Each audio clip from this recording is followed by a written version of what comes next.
Okay, Glenn, tell me your name, age, date of birth, where you were born, and profession. Oh, my date of birth? Okay. My name is Glenn Kline.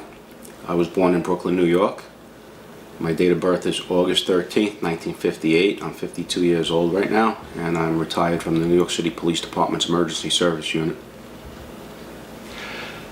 And where were you on 9/11? On the morning of 9/11, I was at home.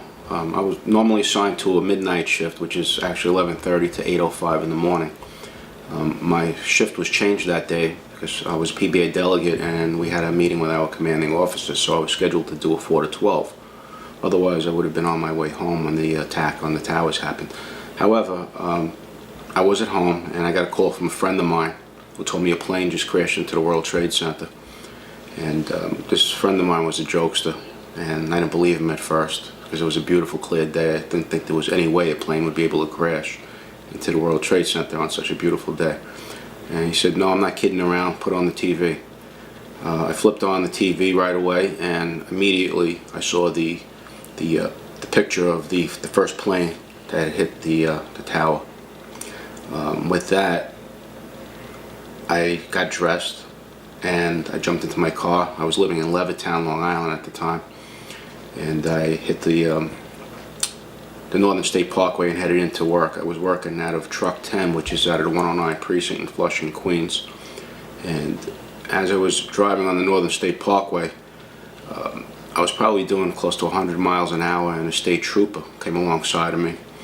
And I had my badge with me. I showed him my shield, and he gave me a wave and said, "Come on." He threw his lights on and escorted me into, actually past the Queens borderline to like Francis Lewis Boulevard in the Grand Central Parkway.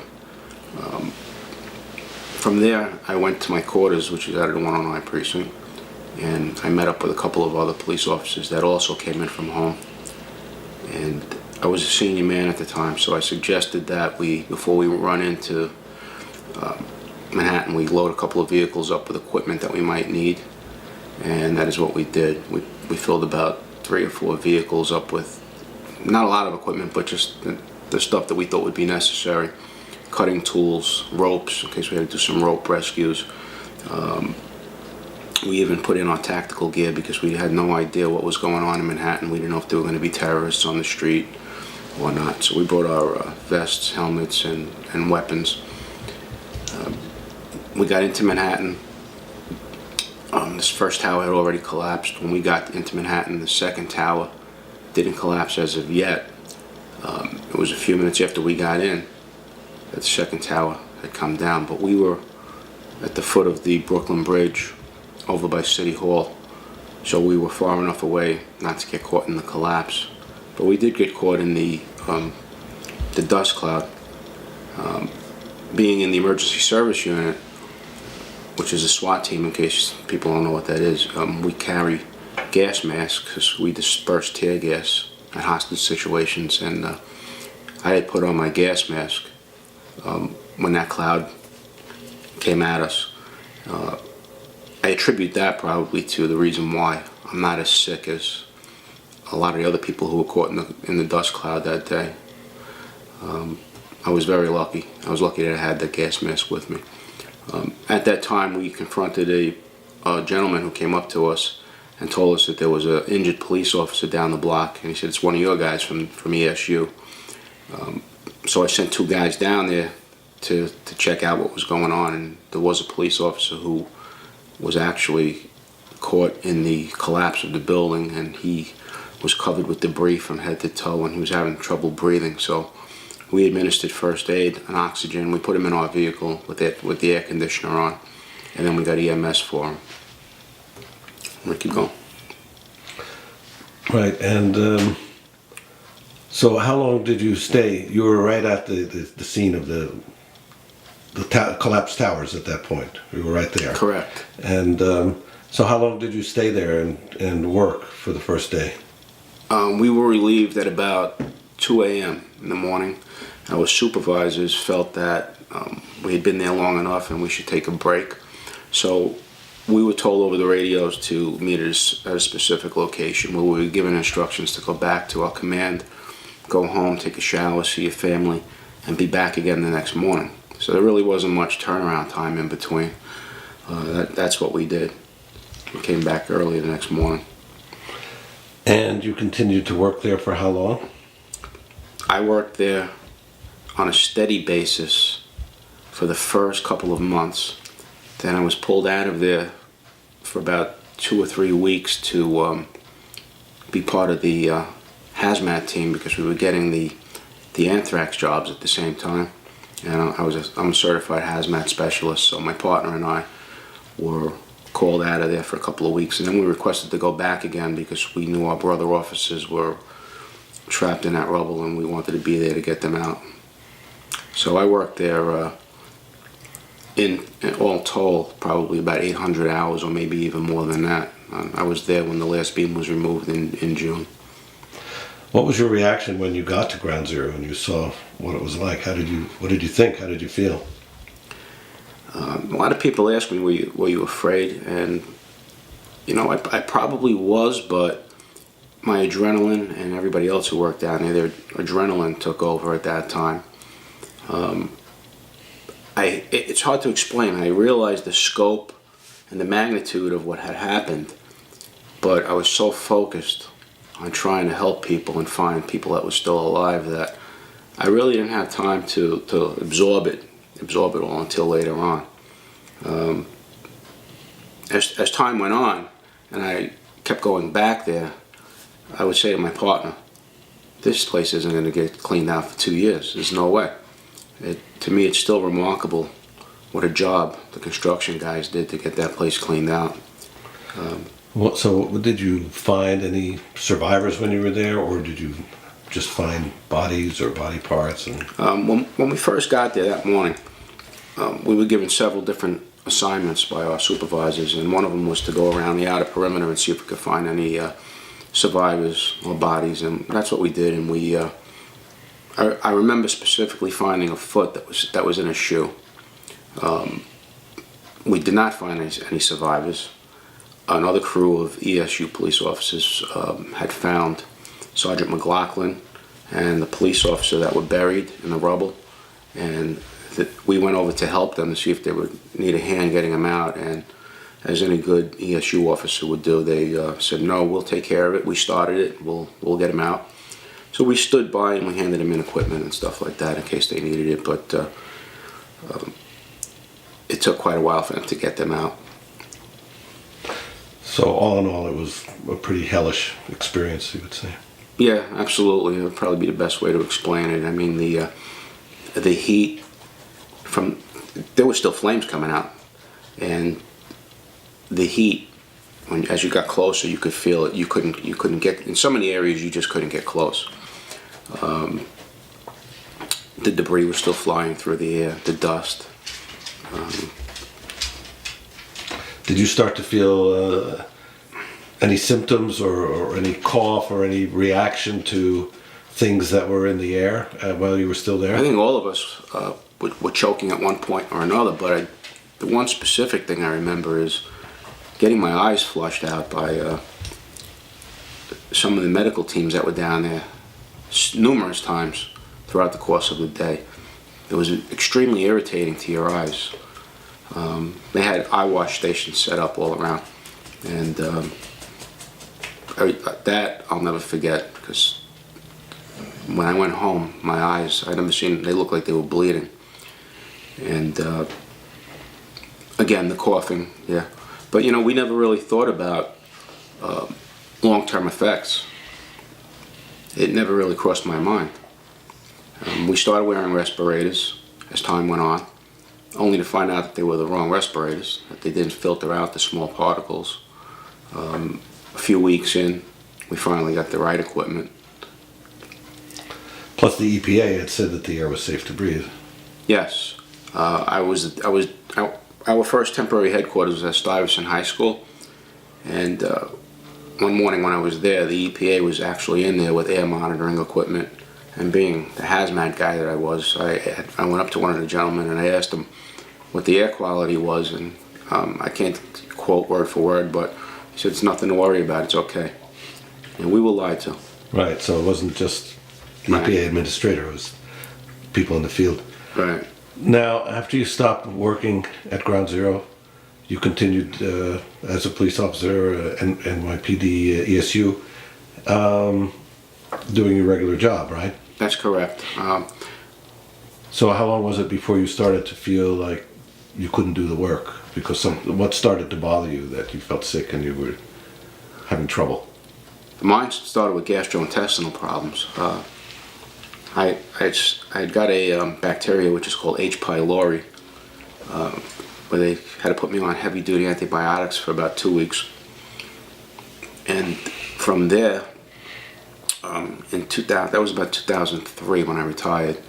In 2004, my wife Carol, we were unmarried at the time. We went to Mohegan Sun to get engaged, and at midnight, the night that we went there, excuse me, at about midnight, I had started getting severe gastro-abdominal pain, and it got progressively worse, and there was no relief for it. It wouldn't go away. It was a constant pain. It wasn't like gas pains or anything. It was up a little bit higher, and it got to the point where I just couldn't take it anymore. My wife took me to the emergency room at Backus Hospital, and they started an IV on me, and they took some blood, and my white blood cell count was elevated, which they explained to me meant that I had some kind of an infection going on. So again, they put me on antibiotics. That wasn't the H. pylori. To this day, I really don't have a definitive diagnosis for that. I've had several more of those episodes of the gastro pain in the past few years. I've been lucky not to have it within the last year or so, but it's put me in the hospital at least 6 times. I've gone for endoscopies and colonoscopies. Okay, so you were getting these gastrointestinal bouts that were painful and put you in the hospital. Did your illnesses affect your decision to retire when you did? Well, it was a combination of both. I had my 20 years in January of 2003, and after 9/11, I would like to explain that the best way to explain it is that I was burnt out. I didn't have the enthusiasm to do the job anymore like I used to have, and I used to be the first guy out the door for a call. In addition to that, I was starting to have some psychological issues. I started drinking, and I just knew that it was time to go. I didn't want to get hurt, and I didn't want to get anybody else hurt. So I retired in January of 2003 with 20 years. So what medical conditions did you discover, and how has your health been, your physical and mental health? What have you been dealing with? What medications have you been taking? Well, I found out that I have the GERD, reflux. Again, the psychological problems that I was having, my wife being a medical professional, suggested that I go see somebody about it because I had some fits of rage where I punched holes through the walls of my house, and I was drinking, and I was never a drinker. So I was diagnosed with post-traumatic stress disorder. So I was dealing with the post-traumatic stress, the gastrointestinal problems, the usual stuff like the coughing and the breathing issues. I used to run 5 miles a day, and I just couldn't do it anymore. And I went to the World Trade Center Medical Monitoring Program, and they diagnosed me with exercise-induced asthma. So now I'm using an albuterol inhaler before I have to do any exercise. So I have a whole gamut of things. But again, I'll go back to what I said before. I consider myself lucky because I spent that much time down at Ground Zero, and that's a lot more than some other people spent, and they're not here anymore.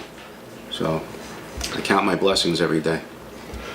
Tell me about your involvement with the 9/11 community and helping other responders and getting, working with Feel Good Foundation and getting the 9/11 Health and Compensation Act passed.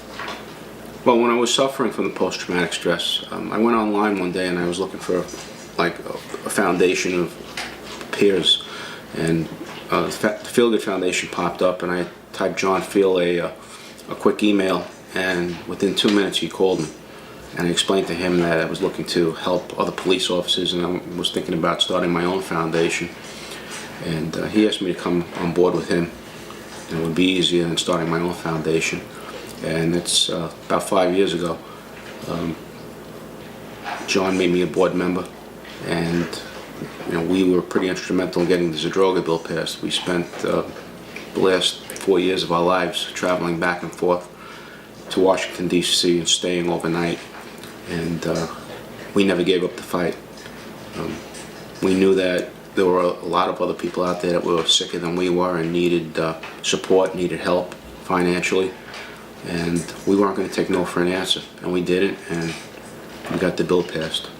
And I'm still a Feel Good Foundation board member now, so our fight has turned from trying to get the bill passed to making sure that the government keeps to their word and does what they said they were going to do.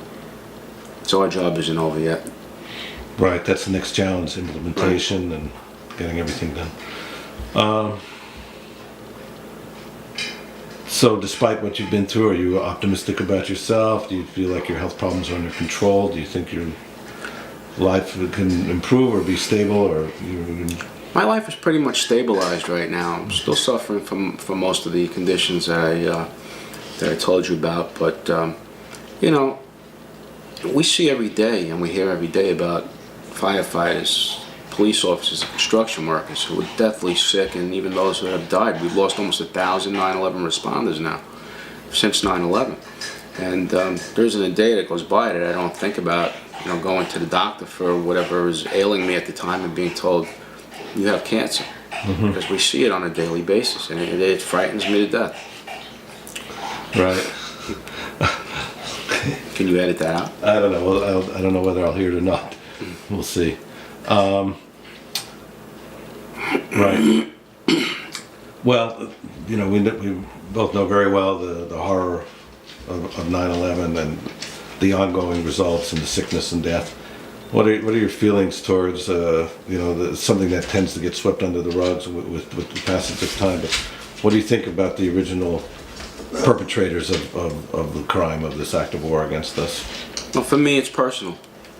I lost 14 of my brother officers on that day. 14 out of the 23 New York City police officers that died on 9/11 were guys that I work with every day. I spent more time with them than I did with my immediate family. So for me, it's personal. I'm still pissed off, and I always will be. That'll never go away. If I was younger and I could join the armed forces, I would join the armed forces.